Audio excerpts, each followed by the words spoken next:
mengapa ada juga individu yang merasa di saat sekarang ini kesepian gitu ya, Mhm, merasa nggak punya teman ya. Sebenarnya juga faktornya banyak faktor yang mempengaruhi hal tersebut, Mas Yudi. Salah mhm, mhm. satunya juga terkait tentang bagaimana individu tersebut dari latar belakang keluarganya seperti apa dulu nih. Oke. Misalnya ada juga individu yang latar belakang keluarganya terpisah misalnya dari keluarganya atau misalnya faktor-faktor lain misal bisa jadi dengan faktor ekonomi yang mengharuskan individu tersebut harus bekerja bahkan tidak ada waktu lagi nih untuk menjalin relasi persahabatan yang secara emosional persahabatan yang menyenangkan misalnya ya Mhm. yang dipaksa dari pagi sampai sore misalnya harus membantu misalnya keluarganya di rumah maupun di luar rumah.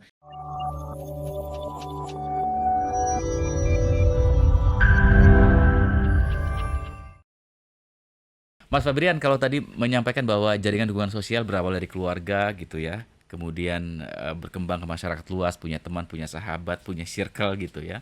Tapi dewasa ini ada orang-orang yang kerap, mungkin bukannya saat ini saja, mungkin dulu ya, kesepian nih Mas.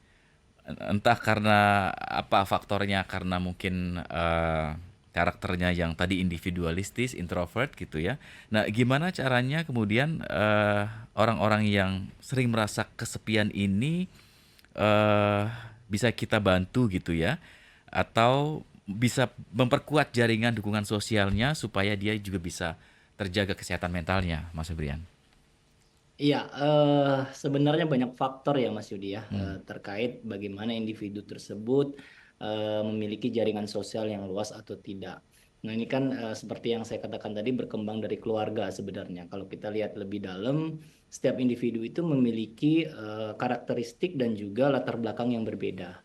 Nah tadi ada sedikit pertanyaan dari Mas Yudi ya terkait Hmm. kenapa kalau misalnya semakin dewasa nih ya pertemanan semakin sempit ya kadang ya. Itu ini Mas, pov-pov yang ada di TikTok, di Instagram gitu.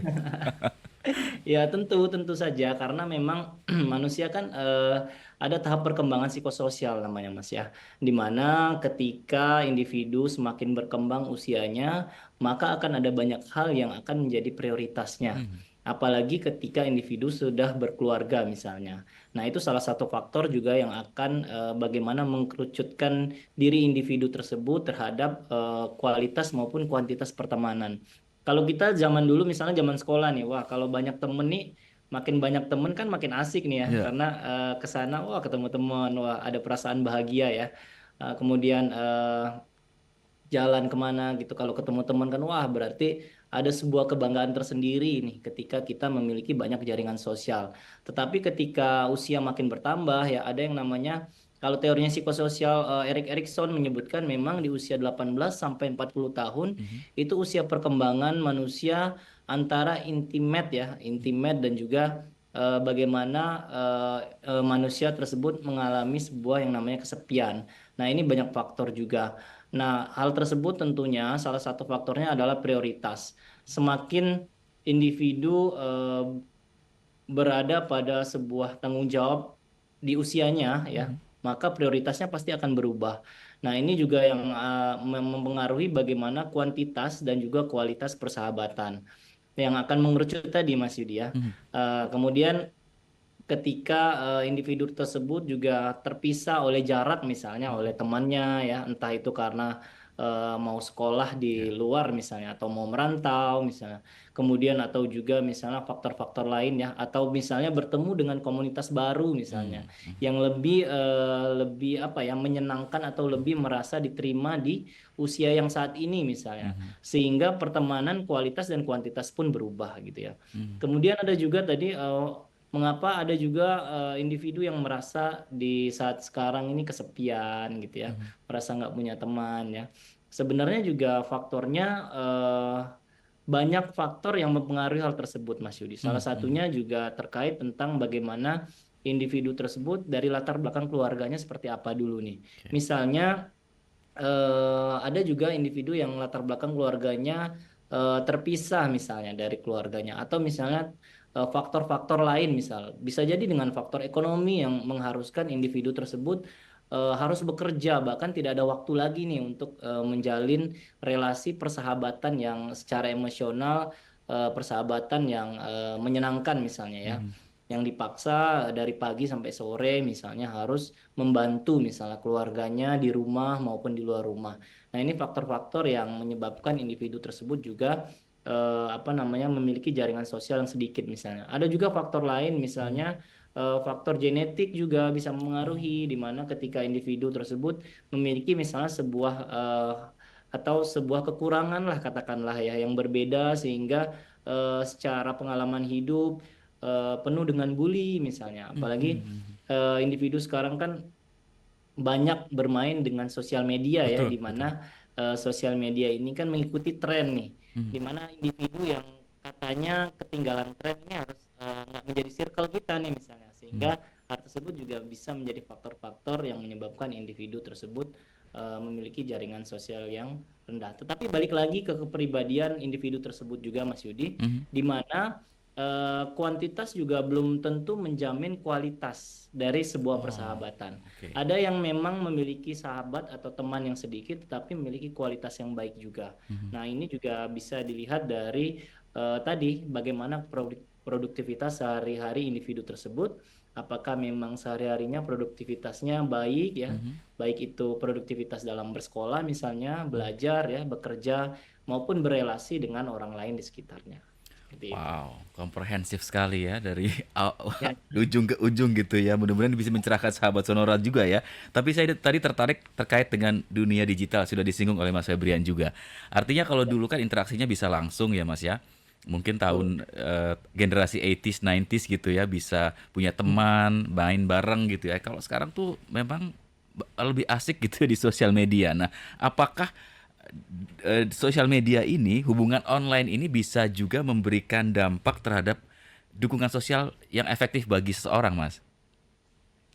Ya, di saat ini ya memang berkembang ya dukungan sosialnya. Ada yang namanya cyber juga ya, Hmm. baik itu cyberbullying atau support cyber atau juga sosial media support ya. Nah, ini juga sebuah faktor yang menambah bagaimana jaringan sosial pada saat ini berkembang. Mhm. Apalagi sekarang dominan ya, dominannya adalah sosial media. Mhm. Nah, ini juga bisa menjadi dua mata pisau ya Mas Yudi ya. Mhm. Di satu sisi memang menjadi sebuah hal yang sangat praktis seseorang mendapatkan sebuah dukungan sosial. Mhm. Misalnya mungkin kita balik ke beberapa bulan atau beberapa tahun sebelumnya ya, di mana misalnya banyak like atau banyak banyak komen ini Mhm. menandakan bahwa oh jaringan dukungan sosialnya oke nih misalnya ya. Iya, iya. Atau bahkan beberapa perusahaan misalnya Mas Yudi Mhm. itu menginterview calon karyawannya dengan seberapa banyak followersnya. Nah, Sehingga ini juga bisa mempengaruhi sebuah kepercayaan diri seseorang. Nah, ini juga bisa menjadi sebuah hal yang positif maupun negatif. Tetapi balik lagi bagaimana hal tersebut menjadi sebuah prioritas individu ya. Apakah hal tersebut bisa mengganggu dirinya di dalam menjalankan keseharian atau malah ini menjadi overthinking bagi dirinya sendiri.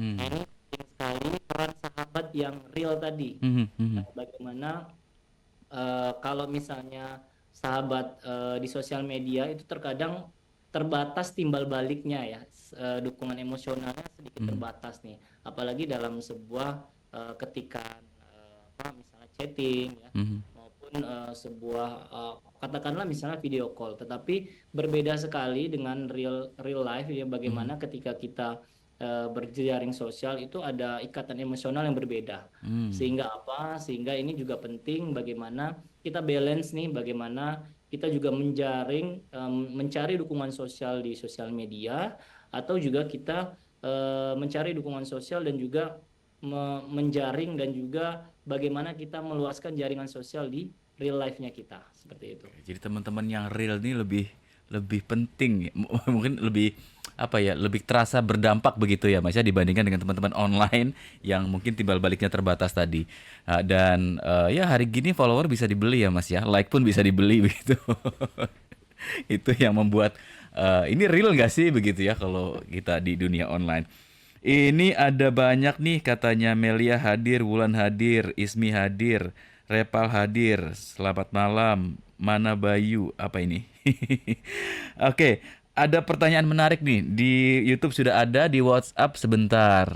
Wah, sudah rame juga nih, Mas. Dari Bu Rini di Cibubur, Mas Febri. Izin saya meneruskan pertanyaan dari Bu Rini. Selamat malam, Mas Febri dan Mas Yudi. Mengenai tema malam ini, kalau dengan keluarga, alhamdulillah katanya puji Tuhan hubungan keluarga baik, tapi saya merasa di pertemanan dan persahabatan itu agak susah membedakan mana yang tulus dan mana yang tidak.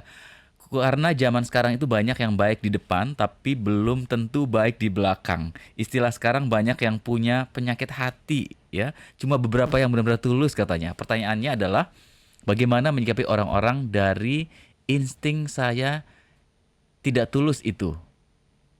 Nah, Ya. gimana nih Mas? Oke, terima kasih tadi pertanyaan Bu Rini ya, sahabat Sonora ya yang ada di Cibubur ya, keren sekali ya pertanyaannya. Oke, jadi tadi memang pertanyaan dari Bu Rini mengatakan bahwa secara keluarga ini nggak ada masalah nih, tetapi secara persahabatan terkadang banyak katanya yang nggak tulus di belakang ya, di depan berbeda nih dari yang di depan berbeda dari perilaku yang di belakang nih. Bagaimana cara menyikapi dan bagaimana kita mendetek hal tersebut ya? Nah, memang sebenarnya hal tersebut juga bisa kita lihat bagaimana dampak dari sahabat atau hubungan sosial kita dengan individu tersebut. Yang pertama, apakah individu ini bisa memberikan dukungan emosional ketika kita berada di masa sulit?